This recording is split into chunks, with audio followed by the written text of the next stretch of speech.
घाटी में शराब पर प्रतिबंध को लेकर बवाल चरम सीमा पर पहुंचा हुआ था। घाटी का एक एक नेता शराब पर पाबंदी लगनी चाहिए, इसको लेकर गंभीरता के साथ बात कर रहा था और ऐसा लग रहा था कि चुनी हुई सरकार पहली बार कॉर्नर हो रही है।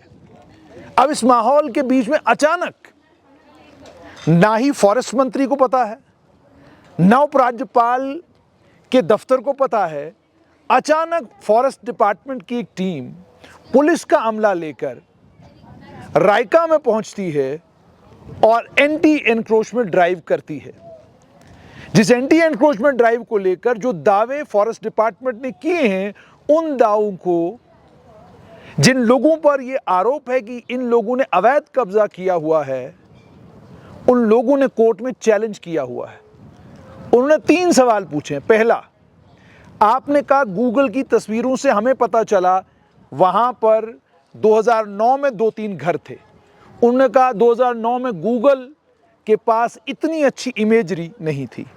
दूसरा सवाल, मकान बड़े बड़े बन गए, बिल्डिंगें तैयार हो गई, पक्का रास्ता बन गया, बिजली का कनेक्शन मिल गया, पानी का कनेक्शन मिल गया, आप सो रहे थे। और अगर आप सो रहे थे तो जो लोग सो रहे थे उनके खिलाफ कार्रवाई क्या हुई? और तीसरा ये, अगर फॉरेस्ट की किसी टीम के ऊपर वहां कब्जाधारियों ने हमला किया था तो एफआईआर कहां लगी है? जिनके ऊपर हमला हुआ था सोशल मीडिया पर, क्योंकि आजकल किसी भी जगह एंटी एनक्रोचमेंट ड्राइव हो, आप नोटिस देने जाएं, आप कुछ भी करने जाएं, फॉरेस्ट डिपार्टमेंट हो, पुलिस डिपार्टमेंट हो, कोई भी डिपार्टमेंट हो, फौरन उसकी वीडियोग्राफी करते हैं। अगर उस सारे इंसिडेंट की वीडियोग्राफी की गई है तो वीडियो कहां है? ये सारे सवाल वो लोग पूछ रहे हैं। मगर सबसे बड़ा सवाल ये है कि अचानक जब शराब को लेकर मुहिम इतनी तेज घाटी में हुई, बयान पे बयान आने लग गए, मुख्यमंत्री 2 बार बयान उन्होंने दिए, दोनों बार अपने बयानों में फंस गए। पहली बार उन्होंने कहा कि हम किसी को शराब पीने के लिए तो भेज नहीं रहे हैं, और दूसरी बार उनके ही एक मुख्य प्रवक्ता ने कहा कि ये टूरिस्ट स्टेट है, शराब पर प्रतिबंध लगाया नहीं जा सकता। उसके बाद जब बवाल कटा घाटी के अंदर, उसके बीच में अचानक जम्मू में एंटी एनक्रोचमेंट ड्राइव शुरू होना और एक ही जगह पर एंटी एनक्रोचमेंट ड्राइव होना, और उसके बाद फॉरेस्ट डिपार्टमेंट के बिल्डोजर का खामोश होना, और उसके बाद फॉरेस्ट डिपार्टमेंट का खामोश होना, समझ से परे है। बिल्कुल चीजें आपस में ना तो मिल रही हैं, ना समझ आ रही हैं। और सबसे कमाल की बात ये देखिएगा कि फॉरेस्ट मंत्री स्पॉट पर जाते हैं, वो कहते हैं मैं मुख्यमंत्री को शिकायत करूंगा कि फॉरेस्ट के अफसरों ने ये किया है। समझ से परे है। क्या फॉरेस्ट के मंत्री इन्हीं अफसरों की मीटिंग नहीं लेते? अगर इन अफसरों के ऊपर उनका कोई कंट्रोल नहीं है तो फिर फॉरेस्ट के मंत्रालय में रहकर वो क्या कर रहे हैं? और उसके बाद फॉरेस्ट राइट्स एक्ट के तहत क्या इन तमाम लोगों ने अप्लाई किया है जिन लोगों के फॉरेस्ट राइट्स को लेकर बात की जा रही है? 2 इंक्वायरी कमेटियां बनाने की जरूरत क्या है? अगर आप कन्विंस्ड हैं कि ये अवैध कब्जाधारी नहीं हैं और इनके पास कागजात मौजूद हैं, तो फिर इनके पास ये ताकत है कि ये थाने जाकर एफआईआर दर्ज करा सकते हैं कि जनाब मेरे घर के कागजात मेरे पास हैं, मैं इस ज़मीन का पक्का मालिक हूँ, ये इसकी गिरदावरी है, ये इसके बाकी तमाम रेवेन्यू के कागजात हैं। ये दिखाकर आप बाज़ाब्ता एफआईआर दर्ज कर सकते हैं कि जनाब मेरा तो घर गिराया गया है। लेकिन ऐसा भी कुछ नहीं हुआ। कारण क्या है इसका?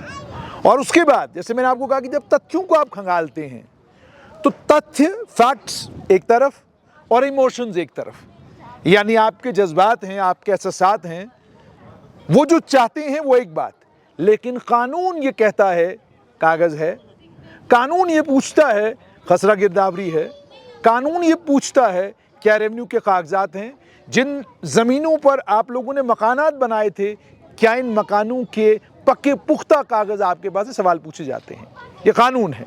लेकिन जैसा मैंने आपको कहा, ये बिल्कुल समझ से परे है कि जब आप एंटी एनक्रोचमेंट ड्राइव करें, वो केवल एक जगह पर, सिलेक्टेड जगह पर करें, बाकी किसी जगह पर ना करें, और उस समय करें जब शराब को लेकर बवाल कट रहा हो, तो फिर वो 1 + 1 2 नहीं होता, फिर लगता है 1 + 1 3 कहा जा रहा है। और दूसरी सबसे अहम बात, जहां तक इस एंटी एनक्रोचमेंट ड्राइव का ताल्लुक है। इसके बाद बीजेपी के एक नेता का बयान सोशल मीडिया पर वायरल हो रहा है।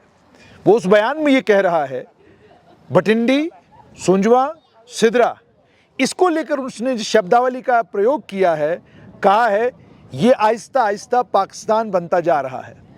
समझना चाहेंगे नेताजी से कि अवैध कब्जाधारी जम्मू कश्मीर का नागरिक भी हो सकता है, अवैध कब्जाधारी घाटी का हो सकता है, डोडा, किश्तवाड़, रामबन, भद्रवाह का हो सकता है, लेकिन अवैध कब्जाधारी भटिंडी, सुंजवा और सिद्रा को पाकिस्तान बना रहा है।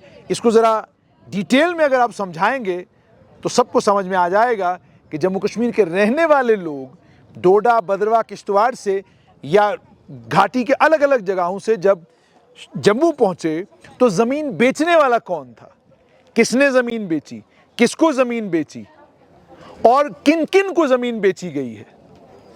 कितने लोग ऐसे हैं जो अवैध तरीके से सरकारी ज़मीनों पर आज भी काबिज हैं। हर धर्म के लोग हैं, हर समुदाय के लोग हैं। और हर धर्म और हर समुदाय की जब मैं बात कर रहा हूं, कुछ मिसालें तो मेरे पास हैं। एक ब्रिगेडियर साहब को एक ज़मीन माफिया से जुड़ा हुआ एक बड़ा खतरनाक आदमी पिछले 10 साल से परेशान कर रहा है। ज़मीन उसकी, कब्जा जनाब का। इसी तरीके से कई और लोग हैं, ज़मीनें उनकी और कब्जा किसी और का। और कब्जा करने वाले लोग हर धर्म से हैं, हर समुदाय से हैं। तो कब्जाधारियों को आइडेंटिफाई करने के लिए किस बाइनोक्यूलर का इस्तेमाल सरकार करती है, किस बाइनोक्यूलर का इस्तेमाल प्रशासन करता है। अवैध ज़मीनों के ऊपर कब्जे किसी भी समुदाय के व्यक्ति ने किए हों, उन अवैध कब्जों से उस ज़मीन को छुड़वाना सरकारी अधिकारियों का काम है। और ये काम उनको मैंने नहीं, जम्मू कश्मीर लद्दाख हाई कोर्ट ने सौंपा है। और जब हाई कोर्ट ने ये काम सौंपा, उसने साफ कर दिया कि जिसने फॉरेस्ट की ज़मीन पर कब्जा किया है उससे भी खाली करवाइए, जिसको रोशनी में ज़मीन मिली है उससे भी खाली करवाइए। यह हाई कोर्ट की जजमेंट है। क्या हाई कोर्ट ने कहा कि इस धर्म से करिएगा, इस धर्म से नहीं करिएगा? क्या हाई कोर्ट ने आइडेंटिफाई किया कौन देसी हैं, कौन विदेशी हैं?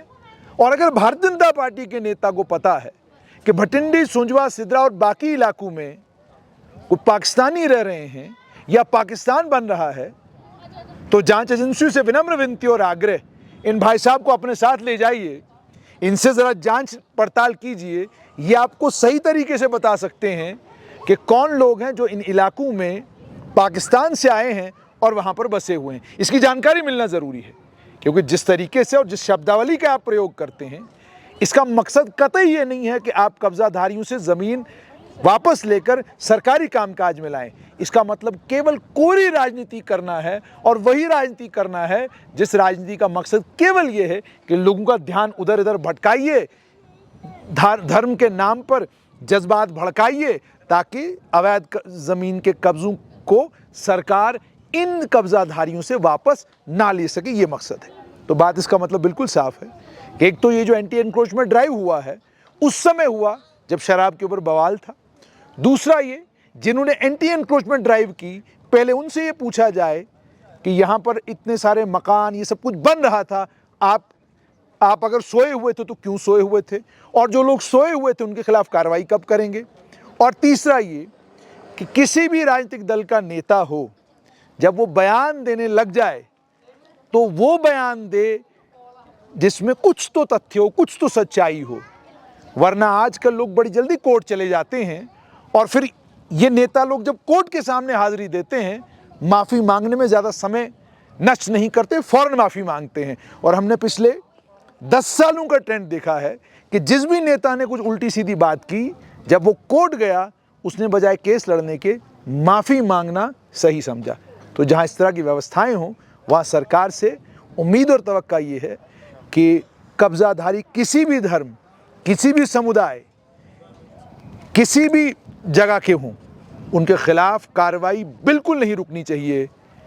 लेकिन जब कार्रवाई हो, न धर्म देखा जाए, न जात देखी जाए, न बड़ा देखा जाए, न छोटा देखा जाए, न मंत्री देखा जाए, न संतरी देखा जाए, बात तब बनेगी।